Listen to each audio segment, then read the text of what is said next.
Hello, fellow fiends. Welcome to another episode of Creepy Cases and Spooky Spaces. I am your host, Cassie Opea.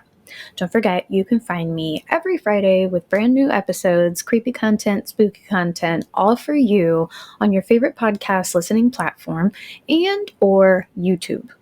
Don't forget, you can also subscribe to the Patreon and Anchor webpage and get bonus episodes, bonus content on the Patreon that you're not going to find anywhere else.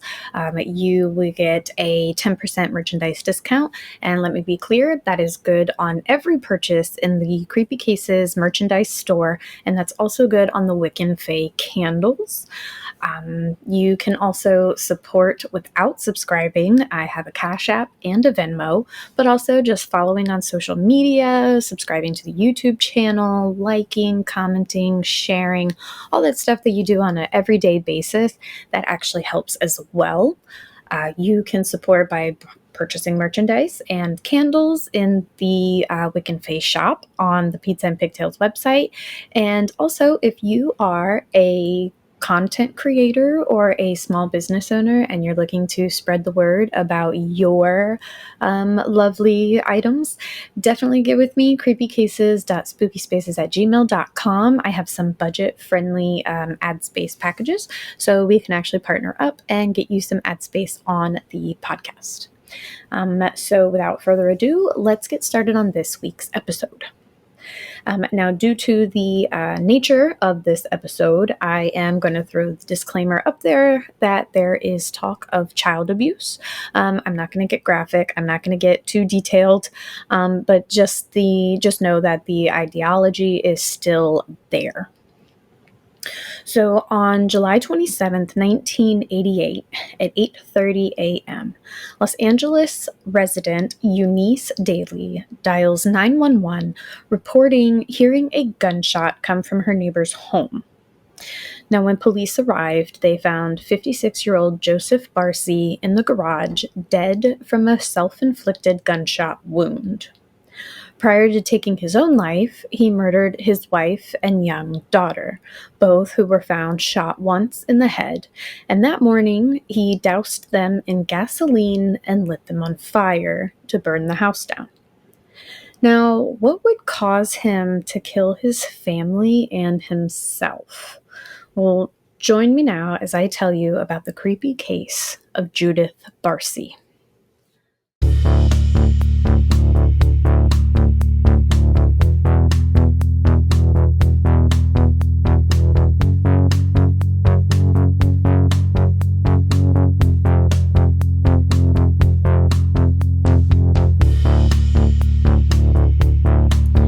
Now, some of you, especially my fellow 90s kids out there, may recognize the name Judith Barsi, and some of you may not. But I know all of you would recognize her voice and her famous line of "yep, yep, yep," as she brought the adorable dinosaur Ducky to life in The Land Before Time. Now, she was a rising childhood star with tremendous talent. Judith Ava Barsi was born in Los Angeles on June 6, 1978. She was the only child of Joseph and Maria Barsi, who were both immigrants who fled Hungary at different times during the 1956 uprising. Now, Joseph met Maria at a restaurant where she worked as a server in California. Even though she was told that her chances were slim, Maria noticed Judith's talents at a young age and began preparing her for life in front of the camera, teaching her posture and poise and a voice.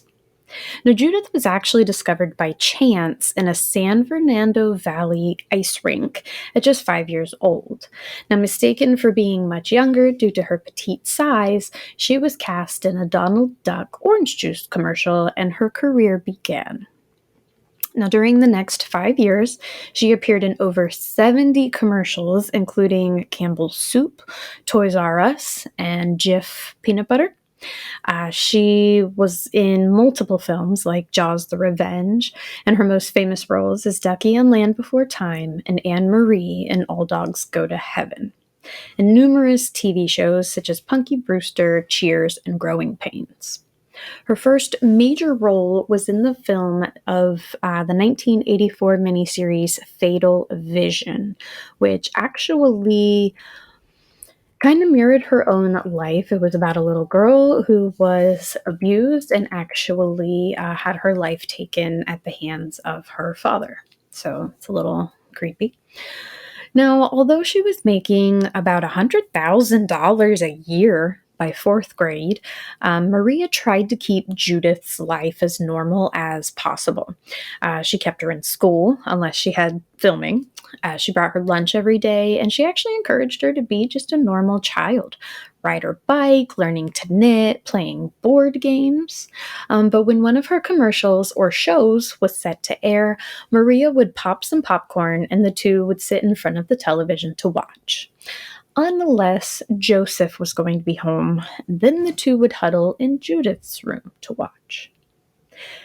Now, her income helped her family tremendously, and she was actually able to help purchase a 3-bedroom house at 22100 Michelle Street in Canoga Park, San Fernando Valley. And she was quite short for her age, which helped with her younger casting roles, but she actually had to undergo hormone injections to kind of encourage her growth. And her agent, Ruth Hansen, actually told Los Angeles Times that even at 10 years old, she was still playing roles as young as like 6 and 7. So, but Judith seemed to live the life that many children can only dream about. But as her professional career began to grow and strengthen, her home life deteriorated just as rapidly.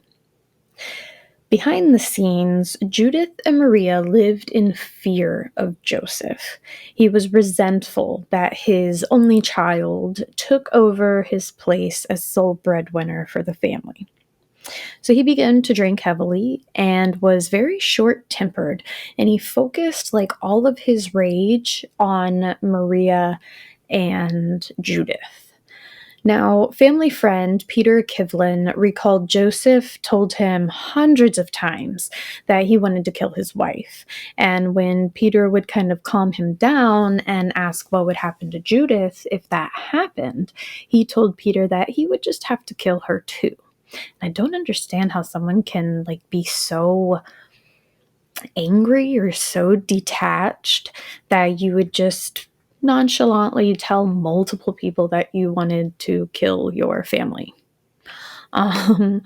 So among bar fights and other altercations, Joseph was arrested for drunk driving, and this happened about I think 3 or 4 times when I was looking through my research, but no charges were ever actually like made towards him. I'm not sure why. Maybe he bought his way out of it or used, Judith's name to get out of it. I'm not sure how much clout that would really hold, though. Now, much of the abuse that Joseph imposed on the family remained kind of unspecified, but friends claimed that Maria regularly spoke of Joseph's violent tendencies. She even rented an apartment in Panorama City where she and Judith could go to escape Joseph during the day. And she never officially left him, but he held a forceful grip on the two of them. Now, as the years went on, Joseph's resentment only grew. According to a neighbor, Judith was playing with a kite in the front yard one day, and when Joseph snatched it from her, it caused her to cry. Now, instead of apologizing or comforting her, he turned to Maria and said that their daughter was a spoiled brat who didn't know how to share her things, and then smashed the kite into pieces. Sadly, this was the least of the abuse that Judith experienced at the hands of her father. Now, knowing Maria wanted to leave him, Joseph's behavior only got worse. Now, he became physically violent, and Judith would tell her friends often that she was afraid to go home because her father was drunk all the time and she knew that he wanted to kill her mother, which that's terrifying. Liz, like as a young child, you're telling your young child and making it clear that you want to kill her mother, like it's just horrible. Judith would say that he would throw things at her, and she actually had like scratches and bruises. And in 1986, Judith was preparing to leave for the Bahamas to film Jaws: The Revenge, and he actually held a knife to her neck, threatening, "If you decide not to come back, I will cut your throat." Now, Joseph Weldon, Maria's brother, recalled hearing the conversation between the two when Judith and Maria visited him in New York. And he said that Joseph basically told her, "Remember what I told you before you left." And this actually caused Judith to burst into tears, which I don't blame her because could you imagine, like, then even going back home to that, it's so sad. Now, Judith actually began to gain weight and pluck her eyelashes out, along with her cat's whiskers. It became apparent to her agent, Ruth Hansen, that she was under intense distress and deteriorating mental health. And now keep in mind, this is just 10 years old. Like, this is a 10-year-old. Actually, she's not even 10 at this point, she's 8. So, in December of 1986, after Joseph hit Maria in the face, choked her, and threatened to kill her, she filed a police report. But no charges were pressed as police found no physical signs of abuse. I'm sure my face says it all. Now, after this, Joseph did stop drinking, but his threats of violence only increased, and claims of burning down the house began. Now, Eunice Daly, the neighbor, reportedly encouraged Maria to move out, but Maria told her that she can't because Joseph would come after her and Judith and she would kill them. And she knew that he really would do this and he really would burn the house down. In May of 1988, Judith burst into tears before an audition, and the young girl was just hysterical and completely inconsolable, to the point where she couldn't even speak. And this was when Ruth realized just how bad things were, and she urged Maria to take Judith to see a child psychiatrist. Now, the case was reported to the Los Angeles County Department of Children and Family Services, but nothing changed, and Maria assured the caseworker that she intended to begin divorce proceedings against Joseph and that she would be permanently moving Judith and herself into the apartment that she had been renting. Now, I feel like they should have been doing like follow-ups, like making sure this was happening, making sure that the girls were safe, and making sure that this was being done and followed through on, because her hesitation in leaving Joseph proved fatal. Now, investigators believe that sometime likely on July 25th, 1988, Joseph actually crept into his daughter's room and shot her while she slept. Now, upon hearing the gunshot, Maria ran into the hallway where she ran into her husband, and this is when he shot her. Now, Joseph remained in the house with the deceased bodies of Maria and Judith for 2 more days, and on July 27th, Eunice Daly heard a gunshot coming from the Barsi home. And she told the Los Angeles Times, "My first thought as I ran in to call 911 was, he's done it. He's killed them and he set fire in the house just like he said he would." And that's exactly what he did. Shortly before taking his own life that morning, he doused the bodies of Maria and Judith in gasoline, lighting them on fire. Maria was 48 years old and Judith just 10. Now, during her short life, Judith appeared in many commercials, many TV shows, many movies, and two which were actually released after her death: The Land Before Time and All Dogs Go to Heaven. And in the credits, there's actually there's a dedication to her. The Barsi home actually appeared on Murder House Flip.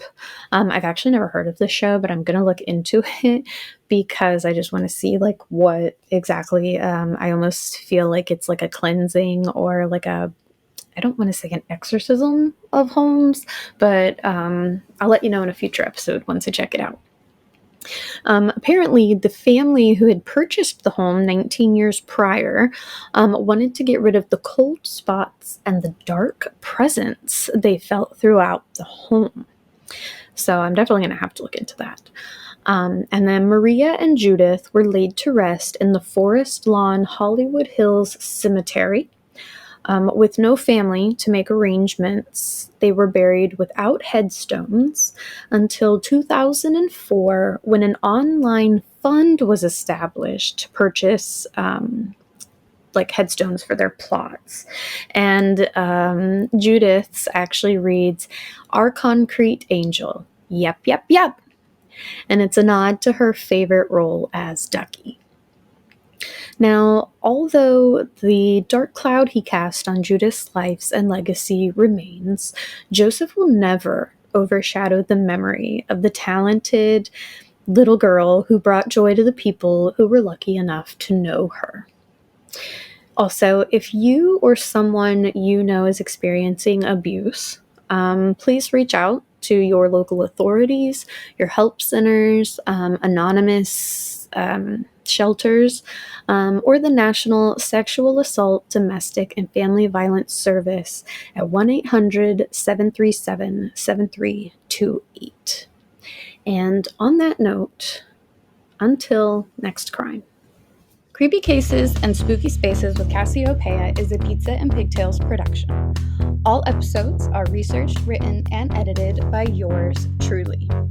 You can find new episodes every Friday, with bonus episodes coming out every other Tuesday. You can find the podcast on your favorite listening platform, or now you can find it on YouTube as well. Don't forget to follow along on social media, creepycases.spookyspaces, for all future news, updates, and maybe some content that you won't find on the podcast. Also, be sure to subscribe so you can get access to bonus content, early access to content, and a couple of little thank you swag.